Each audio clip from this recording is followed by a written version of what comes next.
the global economic slowdown. The world is caught in a state of flux, caught in what seems to be a state of perma-crisis, a permanent crisis of sorts. And one of the biggest questions in people's minds is, how will the economic needle move from here?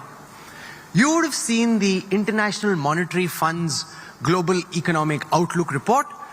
What we'll do at the conclave is try and have some fun, or as fun as economics can get. We have here at the conclave a gathering of some of the sharpest economic minds who track data obsessively and will use their vast insights, experience and depth to tell us whether things are likely to get worse, whether things are likely to stay the same, will we be caught in a state of stagflation, or will things get better? What I'll do is, on the screens behind you, take you through a series of data sets compiled by the India Today Group's Data Intelligence Unit. These reflect the state of the economy across different parameters at this moment. And then we'll get our fantastic panel to tell us where they see things go from here. So that said, allow me to welcome to the India Today Conclave Economy session, Mahesh Vyas, Managing Director and Chief Executive at the Center for Monitoring of the Indian Economy. He tracks data for a living obsessively. Flanking him is someone who does the same, Neelkant Mishra, who's the co-head of Asia Pacific Strategy, India Equity Strategist at Credit Suisse. Pranjal Bhandari, Managing Director, Chief India Economist for the ASEAN region at HSBC. Welcome, Pranjal.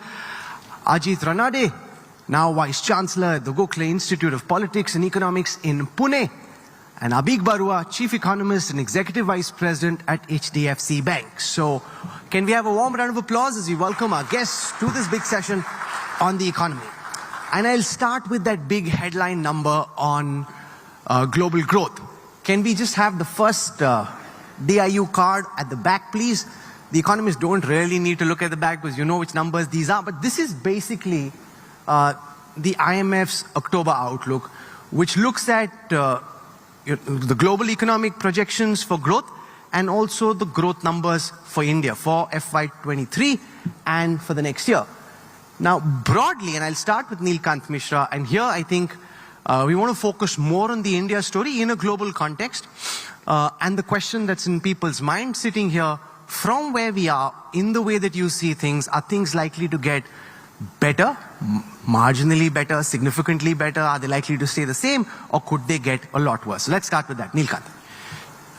Thanks, Rahul. So I think the economy is slowing, but from a much higher level than what is currently being projected. So I think the current trajectory of the economy is very strong. That is reflected in very strong numbers for tax collection, for car sales, for airline traffic, and a whole range of indicators. But given that interest rates in India and globally are going up, I think export numbers are starting to weaken quite meaningfully now. And with a lag of, I would say, 12 months, even services exports, so the point at which the US starts to slow, I think there will be a further slowdown as well. So the growth currently is, I think, much higher than what consensus has it at. And I think the economy starts to slow.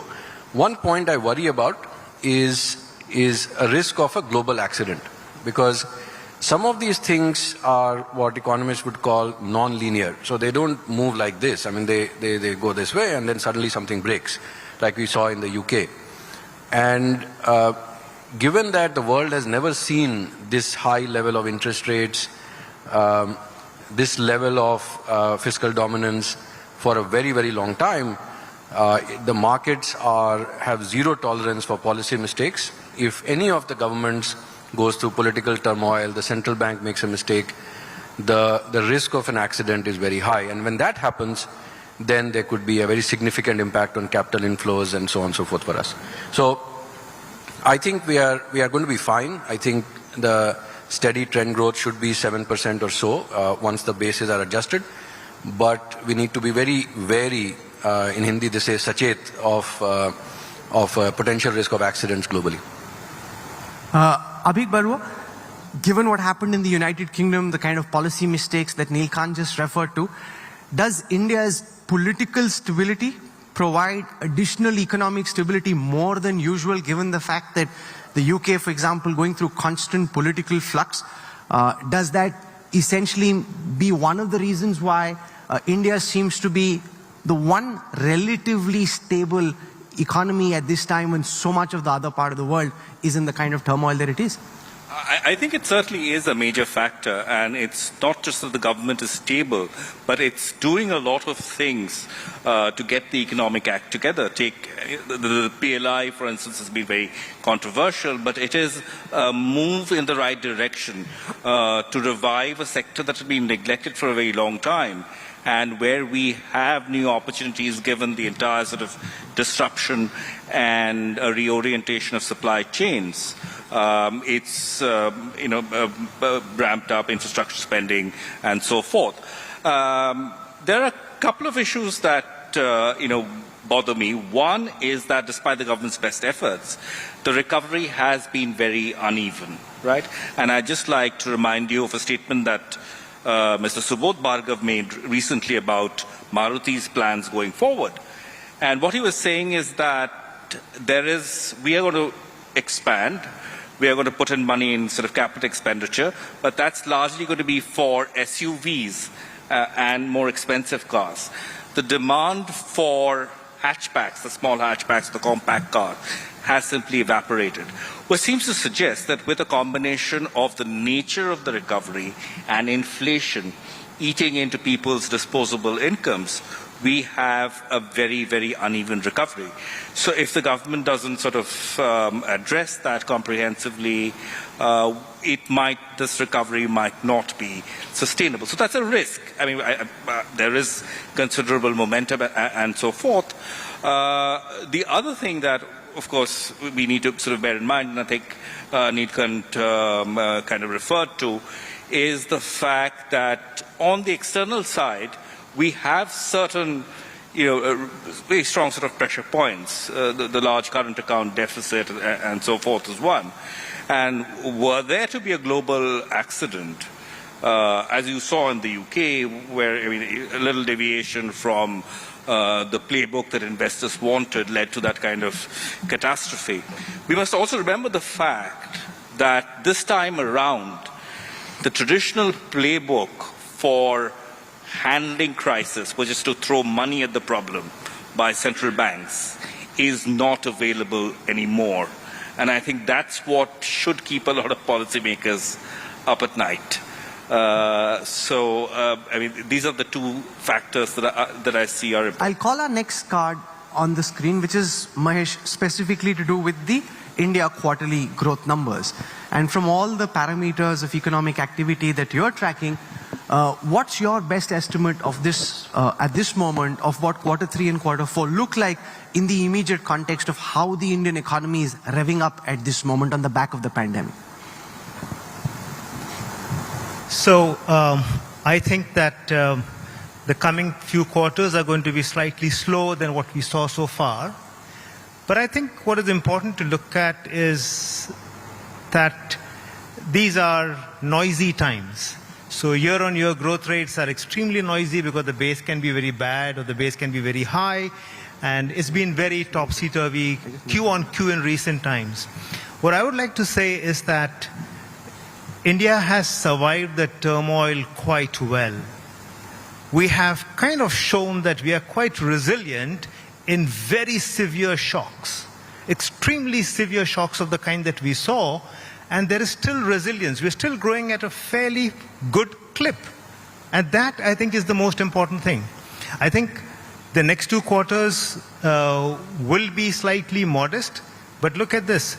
The economy is split into kind of 2 things that I see. I study the corporate sector, and the corporate sector has been doing wonderfully right through. So what it looks like is that the Indian economy is not only resilient in the GDP growth concept in that way, but what is more important is to see that the biggest driver of our growth, which is the large enterprises of India, have done remarkably well. And the entire ops have been more efficient, they have been more profitable, they just don't find the need to invest. They're so good that they don't find the need to invest. So I think in the coming few quarters, we are going to not do too badly. We will surprise most forecasts on the upper side. I don't see too much of a negative downturn. I see a problem in the labor market, but that's a different story. We'll come to that. Pranjal, with you, we'll spend a moment on the United States and Europe. And if you use your insights to give us a sense of what you think is most likely to happen, there's a lot of talk about the inevitability of the United States going into recession, how long, prolonged is that likely to be, and given the energy crisis in Europe, how you see the European economic situation go from here. Yeah, I think the mantra of 2022 globally has been that we have to bring down inflation, even if that means that we are going to sacrifice growth in the short run. I think that has been the main mantra of the advanced economies. And we've seen the impact of that in financial markets across the world. Bond yields have gone up, the dollar has strengthened, equity markets have corrected, but we've also started to see the impact of that mantra on the real economy. You know, we're seeing how household mortgage costs are rising, how household construction affordability is falling, how consumers' real purchasing power is falling, how consumer confidence is weakening. You know, all of these things are coming out of the advanced economies. Now, we are not really forecasting a synchronized recession globally, but what we are forecasting is partial recession. Several countries, several sectors, several households, several corporates are going to go into, recession like economic status over the next year. And I think the repercussion of all of that will be very clearly felt on India as well. As in, I think the last 2 quarters, we've done well in terms of growth, but I think the next couple of quarters are going to be tricky. I worry about 2 drivers of growth. One is exports. A lot of us don't realize the important role exports have played in India's post-pandemic recovery. Just compare June 22 to June 2019. GDP has grown 4%, but real exports have grown 20%. Exports have been a key driver, but now exports volumes could decline, will likely decline over the next couple of quarters, and that will hurt our GDP.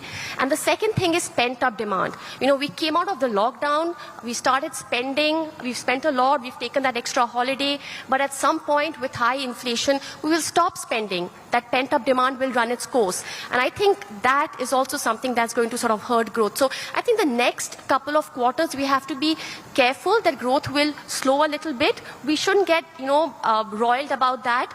Instead, we should focus on macro stability, keeping inflation low, keeping fiscal deficit on a downward trajectory, keeping, the exchange rates more stable. And I think if we've got that sorted out, then once the global cycle turns, then we will be able to ride high again. Thanks, Pranjal. Ajit Ranade, let's spend a moment on uneven recovery. This concern that the economic recovery that we're seeing is very K-shaped, that the corporates that Mahesh Vyas was speaking about are doing better than they ever have, and people at the bottom of the pyramid seem to be slipping down the economic curve. That is disturbing. It's also a fact. What should be done to try and address it? How can we try and alleviate that concern? Yeah, Rahul, as you know, we have been running this free food grain scheme, which is 5 kilos of wheat or rice per person, per family, per month for 33 months. That itself is an indicator of what you said, the K-shaped recovery. The fact is that there is a smaller part of the economy, corporates or the higher income brackets, when the stock market does well, it's people typically who are invested in the stock market whose wealth goes up, and that tends to be typically higher income people. In fact, hardly 3 or 4% of India, if at all, is invested in the stock market. So that's the K, upper part of the K, but the lower part of the K is almost perhaps 80% of the population. But the small kind of ironic fact is that the big upper part of the cake perhaps contributes the bulk of economic growth. So if we are going to discuss only GDP growth, the numbers look good because a small part of the economy contributes disproportionately to GDP growth as well as to profits, as well as to tax collections. But electorally, or even, otherwise, a large part of the population is struggling. Even among in the incorporated sector, I think the SMEs, the micro and small medium enterprises, are struggling. Rural wages, I don't think have seen the kind of growth that you've seen in other parts of the economy. And therefore, that's a challenge. So I think the government will have to continue its policies of a little more stress on redistribution. If you remember, the finance minister also said a few weeks ago to the Indian corporates, why are you guys not investing? So there's a concern that unless investment comes back in a big way from the private sector, that's not going to, we won't have the job growth. I'm coming to capacity utilization and investment in just a moment, but I'll come next to inflation. And there's a lot of concern in India about rising prices, but relative to the level of inflation in other countries, India isn't that badly off. I mean, I just picked Turkey and Argentina as outliers, where the rate of inflation is 85.5, 83.3 in Argentina.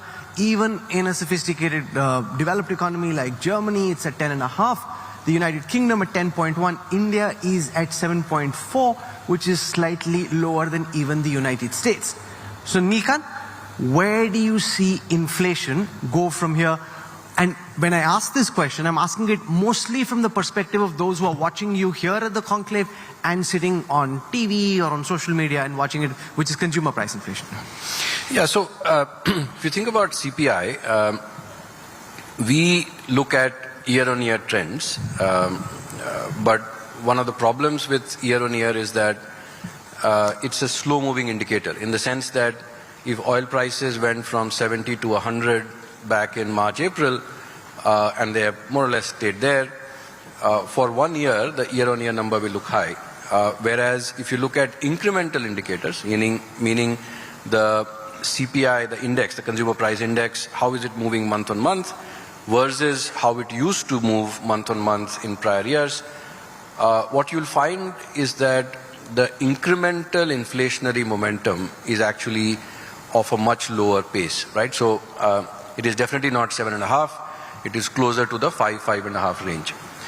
The second aspect is that the excessive fiscal stimulus that we have seen in the developed world is transmitted through the goods supply chain to countries like ours, because the US is not a big exporter of services, Europe is not a big exporter of services in terms of the percentage of GDP.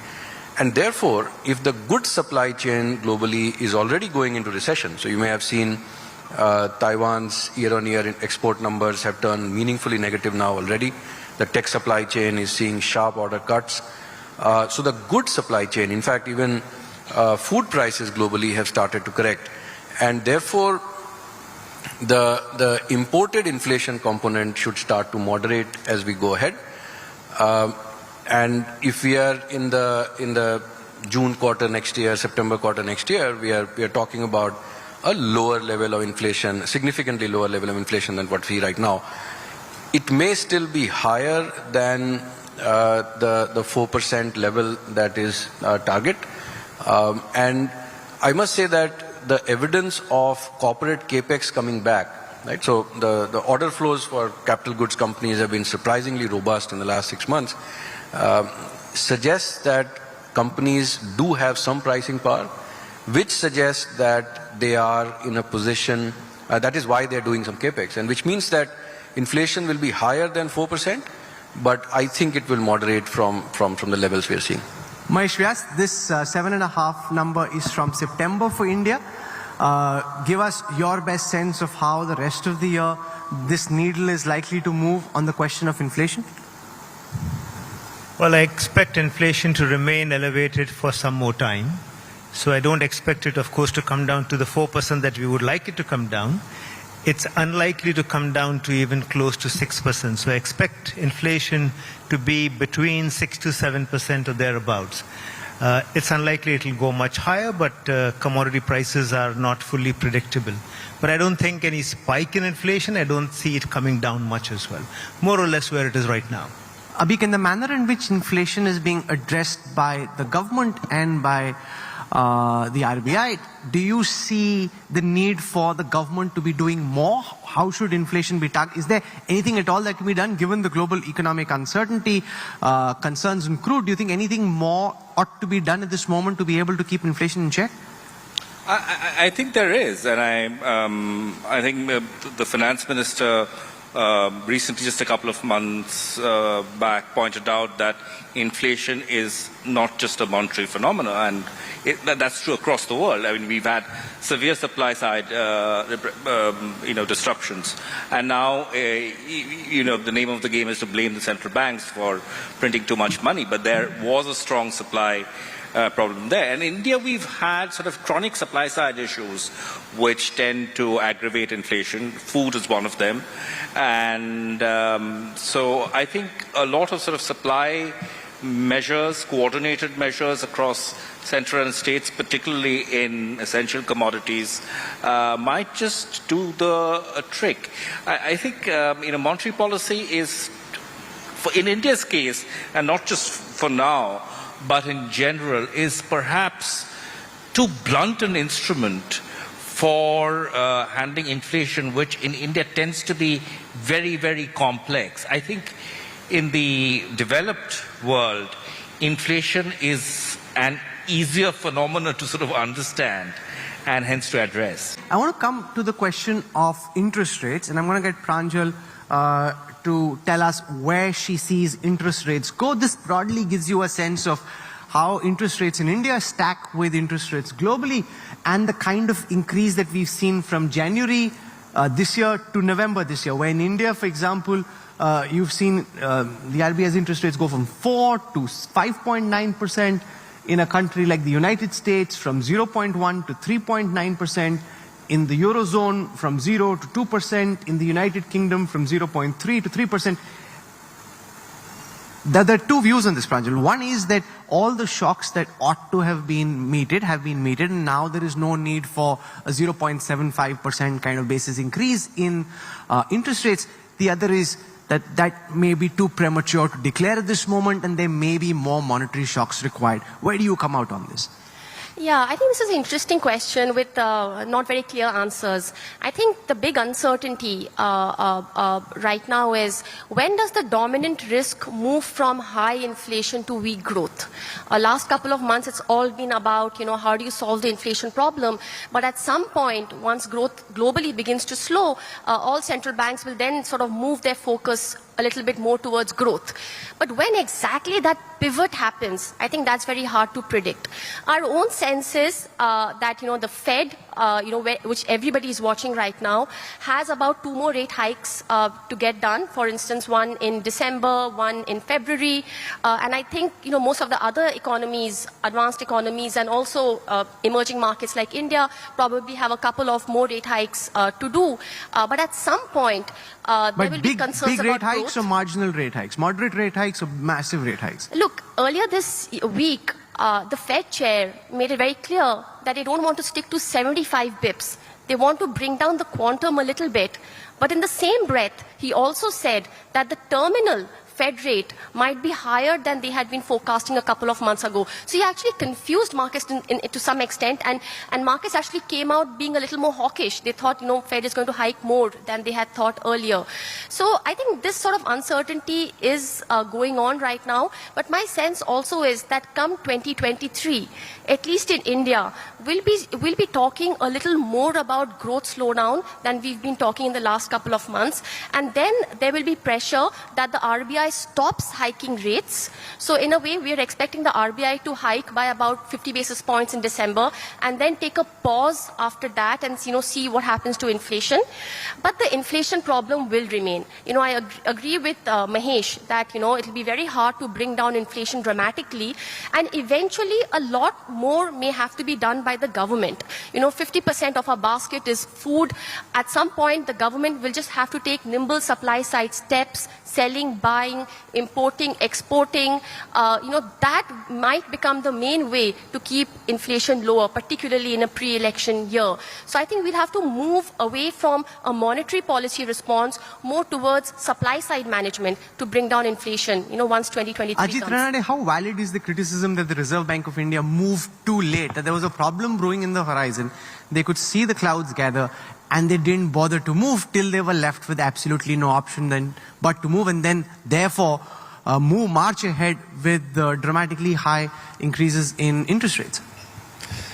If you look at your graph, Rahul, actually the early one on inflation, India's deterioration in its inflation numbers is not much worse. In fact, it's probably compared to the other countries, the sharp rise was not that high. I'm not trying to defend the RBI, but therefore I think one can debate that. But on balance, I think the RBI has done well to kind of refocus, and they had these meetings of the MPC, unscheduled meetings to tackle. But basically, as my other panelists are saying, this is a problem which is very tough. Just interest rate hikes are not going to do it. We need administrative measures. The fact that in India, unlike the West, most of the inflation is going to be confined to food and fuel. So we should focus on strategies which will dampen those prices. I think the food scheme is really helping. It's probably needed to be extended because we forget, apart from the nutrition needs, it's also keeping inflation low.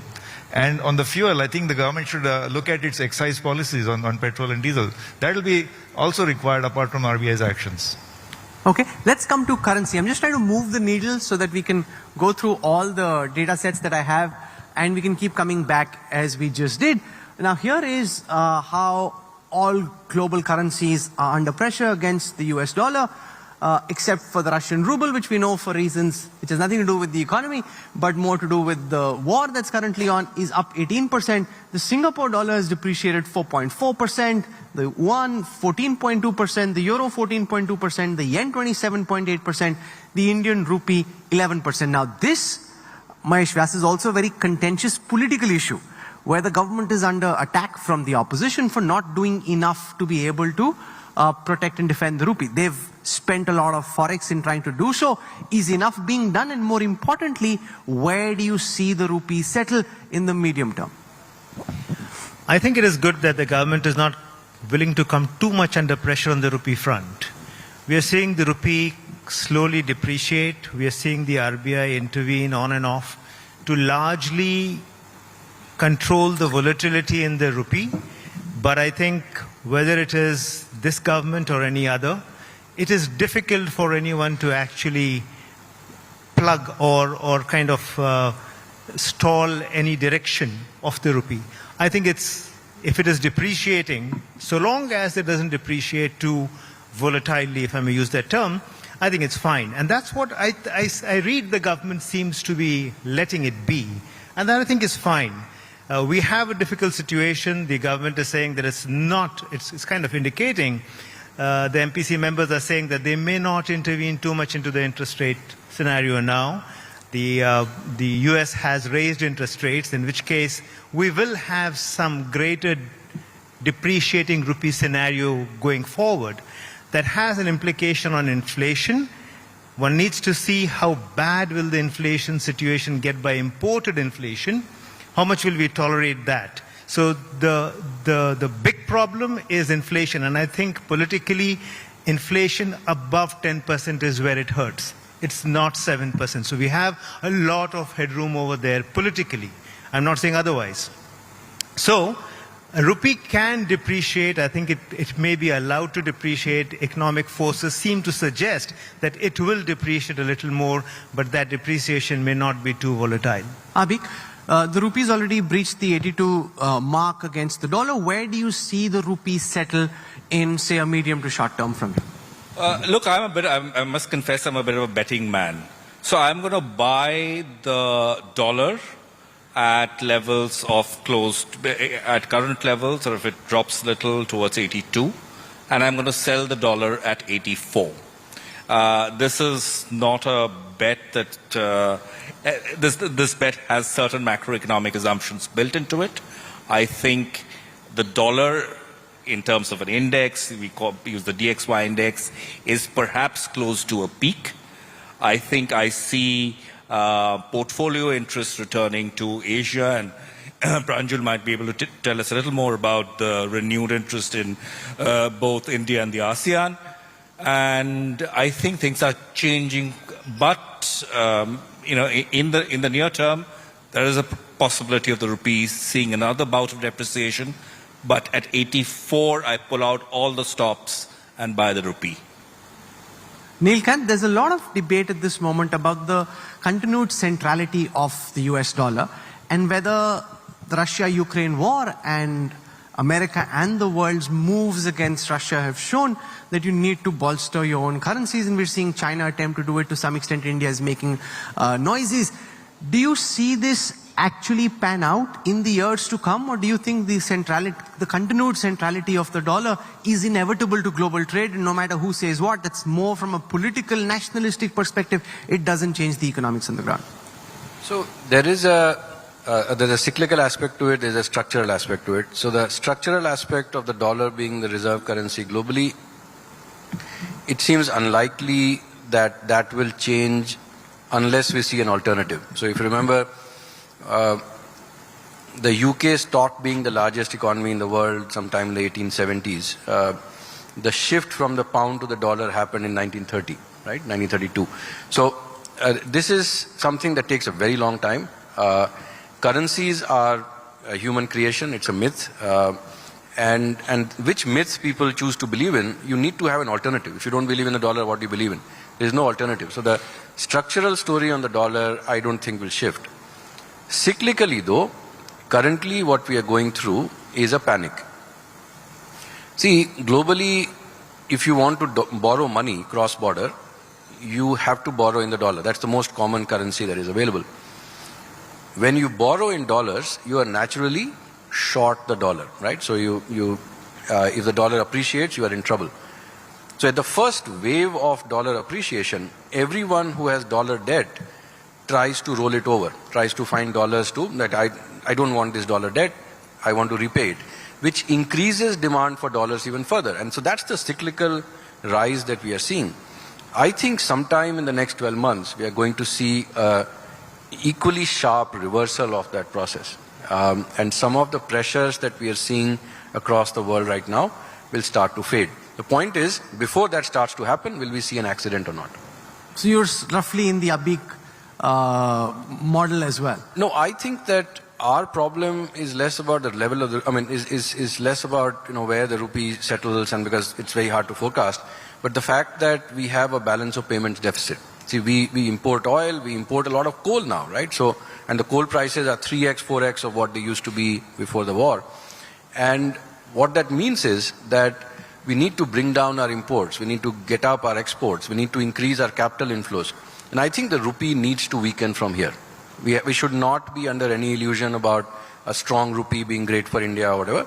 I think there is a necessity for the rupee to fall from here to close the balance of payment deficit. I think the pace at which the RBI is burning reserves is too rapid, and I think we need to let the rupee weaken a bit from here.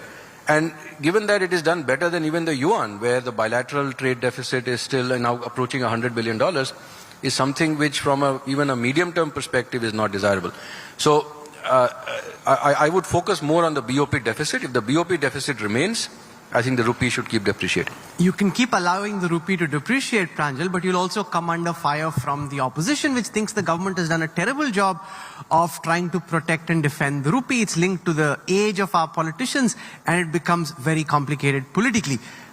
Political fireworks aside, your broad sense of how the rupee is faring relative to the dollar in a global context, and what could happen from here? Actually, the rupee has been a relative outperformer. The dollar has strengthened 18% since the start of the year. The rupee has weakened only 11%. And regional currencies have weakened about 14.5% to 15%. So the rupee has actually done relatively well. I agree with Neelkant when he says that letting the rupee weaken right now is probably the best thing we can do. The big problem we have right now is a trade deficit which is very high. What's really driving that is the fact that India's growth is stronger than world growth.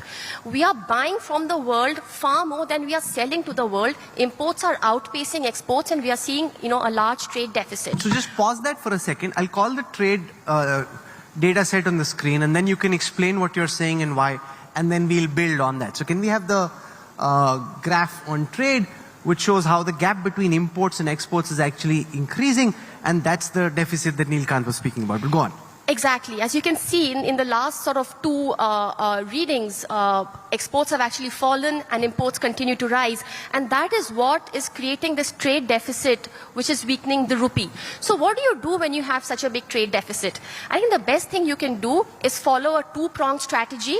Number one, increase interest rates. So people stop buying too much, they stop importing too much, and also let the rupee depreciate so your exports become competitive in the global market. Thankfully, the RBI has started to do this now. You know, until August, it was only raising rates, but it was not letting the rupee depreciate. Rupee was stuck at 80. It's only since September, it's doing both. It's letting the rupee depreciate and it's also raising interest rates. And I'm happy to say that finally we are giving the right sort of policy response to this problem. And I think we are on track to, solve our external imbalances over time. Ajit Rannade, the growth in exports is touted as one of the Modi government's big achievements. Piyush Goyal will be at the India Today conclave in the evening, and they're talking about how Indian exports have started to bounce back and do much better than they have in terms of growth for a very long time. But the fact also is that the gap between imports and exports, that bridge which you can see, the blue marking there, continues to grow. What's your forecast on how the export curve moves from here? And what can we do to try and reduce imports? Indeed, last year, India's export performance was really spectacular. I think we clocked something like $430 or $440 billion. This year, I think we are on track to probably reach $400 billion. But I must point out, Rahul, that when you showed the currency depreciation, India is down 11% and everybody else, 14% China. But everyone else is a net exporter. India is the only trade deficit country, so we must worry much more about the currency, and we must worry about the fact that our trade deficit this year, the current account deficit, is going to be alarmingly high, possibly 3%. And we should ask ourselves, why are we importing 1,000 tons of gold? We're spending precious $50 or $60 billion just importing gold, despite an import duty of 15% or something like that. So what would you suggest? So, be careful. You have to go back home and you got family and friends. No, this is, by the way, the tiny part of it goes to the jewelry, but basically, I believe Indians import gold, apart from their, love of the yellow metal, is because it's a proxy for owning foreign assets. Since we don't have capital account convertibility, you're not allowed to own foreign assets. A proxy for that is to own gold. But I think gold is a very big drain on our foreign exchange, especially on a year when we are worried about the trade deficit. And the other bright side is that on the IT and software exports, we are going to clock something like $250 billion of services export. And the PLI scheme is targeting something like 45% or 50% of output is committed to export. So that's the bright side on the next few years. But we must worry about very large gold imports and this widening trade deficit. Abik, let me use your insights to get you to suggest a question that I should be asking Piyush Goyal this evening. Here are the rate of growth of exports and imports. The rate of growth of exports is in the blue line. The rate of growth of imports is the dark red. Imports growing at a faster clip than exports. What, according to you, should the government be doing at this moment to try and ensure that exports are growing faster than imports? Well, there's a limit to which you can actually expand exports. Making your currency competitive is one of the solutions. But let's not forget that there is a very fine line between depreciation being a competitiveness enhancing factor and being seen as a sign of our weakness on external balances. Global demand is weak. So I think we have set in motion some structural measures. The PLI, for instance, there is a large opportunity because of what is happening in China. These will play out in the long term. I'm afraid I cannot be very sort of bullish on export prospects going forward, given that the whole world is turning down. So what we need to do when we have a current account problem is focus on imports and the bits of imports that we can curtail. And I might sound terribly regressive on this, but perhaps we need to have a little more protection, increase import tariffs on certain things, put some kind of a ban on certain exports like gold. And I think we are not going to sort of get too much of a rise in exports. We have an external imbalance problem. We have to focus largely on looking at the import piece, which is also related to things like imported inflation. Okay, so we have about 5 minutes left, and in the time that I have left, I'll now call on the card on capacity utilization, which is also linked to private investment, which seems to be stuck in the mid-70s, and stuck in the mid-70s for a very long time. You see in the pre-pandemic quarter of FY20, it's at 73.6%. When last we culled out data, it's at 72.4%. Nilkant, you mentioned that you're now seeing this curve go up. Give us insights into what you're picking up, and why is it been stuck in the early to mid-70s for so long, and when does it actually reach a zone where private industry starts investing, which is what people sitting here would like, which is what finance ministry would like, which is what the prime minister's office would like, but somehow despite all the talk, it simply hasn't happened so far.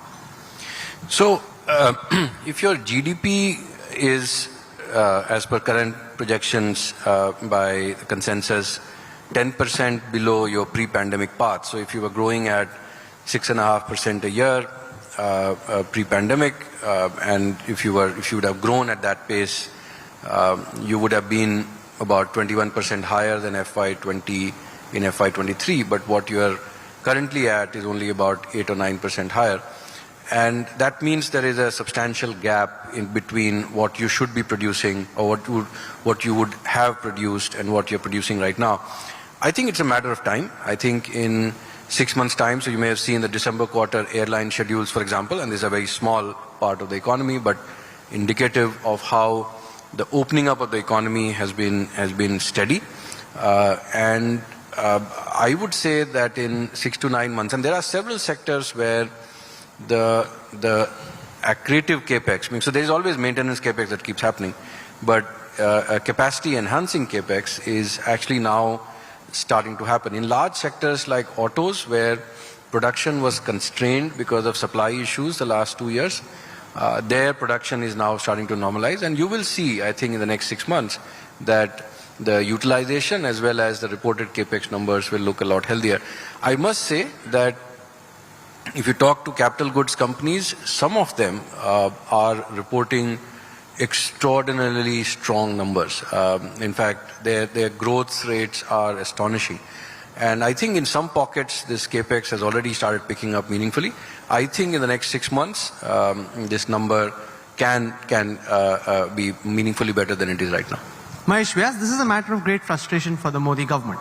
The whole premise behind reducing corporate taxes in the way that they were was that they'd see capacity utilization go up, they'd see private investment go up, which hasn't happened, and part of it is of course to do with the pandemic, the lockdowns, which are now easing, and therefore everyone in government and outside waiting for private investment to finally kickstart in a meaningful and sustainable fashion. Do you see that happen now? Well, very, very partially. So we do track at CMI the announcement of new investment projects, and we have seen a little uptick in that. So for a long time, that increase in private new capex was essentially from the Adani and Ambani group companies, some from JSW, but all these very large companies. In the last couple of quarters, we have seen capex come from completely new enterprises, largely in southern India. So in addition to the known large investors into infrastructure industries, we are seeing some others come in as well. Secondly, many state governments have become more active than in the past. So this is now past COVID, and whether it is Rajasthan or Tamil Nadu or many other states, all of them are having these summits where they're inviting private entrepreneurs to come and make investments in their state. So that's picking up. So while there is action on new investment proposals being made by private entrepreneurs, I'm not seeing any acceleration or any increase in the completion of announced projects. And when I look at the balance sheets of companies on an aggregate basis, I see that they don't have adequate incentives to make large capex announcements or make capex investments. So the corporate sector as a whole in the past 2 to 3 years, even if I count 21, 22, their growth in net fixed assets has been lower than inflation rates. So we're seeing 2 to 3 to 4% growth in net fixed assets year on year. That's really very bad. It's like in real terms, they're not growing their assets at all on an aggregate basis. This includes infrastructure companies as well. So I think because companies are making a lot of profits, they are not using those profits because of the tax breaks you mentioned into new capex, but initially they took the money out as dividends. In the last couple of years, something more interesting is happening. They're keeping the money and investing it into equity markets. The huge increase in equity investments by companies. So instead of putting money into fixed assets, they are improving their operations and putting the money into the equity markets. So the tax breaks hopefully will play out eventually, but so far the record is that it's not actually paid dividends. Okay, I want to end this session by looking at confidence. What we'll have on the screen is data on consumer confidence, and we'll get the economists to give us a sense of their level of confidence in the economy going forward. So what you're seeing is the red line is future expectations index. This is RBI data, and the blue line below that is the current situation index, where it seems that as far as the current situation is concerned, from the perspective of consumers, we are back to pre-pandemic levels, and future confidence index, which had dipped very obviously in the middle of the pandemic and the lockdowns, is again back to pre-pandemic levels. So we'll start with Ajit Ranade. We're out of time, so very quick final words in terms of consumer confidence index, in your view, being aligned to the Economists' confidence index or not? See, Rahul, it's still below pre-pandemic. 80.6 is still below 85. So we have still not recovered the consumer sentiment pre-pandemic. So I think this year this fiscal year, we have to contend with the fact that job growth is not strong, investment spending is not really visible, and GDP growth is probably going to come down to around 5% despite a very good first and second quarter. I think next fiscal year, obviously the outlook is much brighter. So I believe next fiscal year we are going to see, and that's going to be the last budget before the 24 interim budget. So I think we'll see there's a lot of expectation in the budget. I think next fiscal year we'll see a much better performance of the economy. Abhik, does this reflect an economist confidence index as well? Broadly, yes, and I would tend to agree with Ajit that the next few months might be challenging, and there are obvious challenges like high inflation, which has sort of turned back up again. But in the longer term, there is reason to be optimistic. Pranjal? Yes, I agree that consumer confidence today is worse than pre-pandemic levels. The greatest driver of consumer confidence is wage expectations. If you think your wages are going to rise, you will go out and consume more. What really increases wages over time is investment. In an economy which is growing, investing, adding to capacities, adding to job creation, those are the only economies where wages rise over time. So, we're coming back a full circle. We have to get the new investment cycle started if we want things like jobs and wages and consumer confidence to rise over time. Neelkant? I think consumer confidence will continue to improve. We are, as we steadily open up the economy, I think and momentum picks up, and the fear of how bad things can be, the realization that the permanent economic scarring from the lockdowns has not been that high, I think will continue to push this up. Mahesh Vyas? I agree with all my panelists that the consumer sentiments are going to increase. And I can say that with more confidence because while this is based only on urban respondents, we do a much larger survey including rural India, and they are also giving a thumbs up. So consumer sentiments are rising. That's the chief executive plugging for CMI data, saying don't look at RBI data, look at my data, it's more comprehensive, but that's fine. I really enjoyed this session. We had some very deep and very sharp insights, and I want to thank this very bright panel for joining us. It's very difficult to do economic modeling and forecasting in the middle of the kind of uncertainty that we see. So it's almost as tough as having to bat on the Perth of Perth, because people will review what you said sometime from now and say, did he know anything or not? But hey, it is very difficult to know given that there are so many unknowns. But Mahesh Vyas, Neelkant Mishra, Pranjal Bhandari, Abhik and Ajit Ranade for joining us at the India Today Conclave for this session on the economy. Thank you very much. Can we have a warm round of applause, please?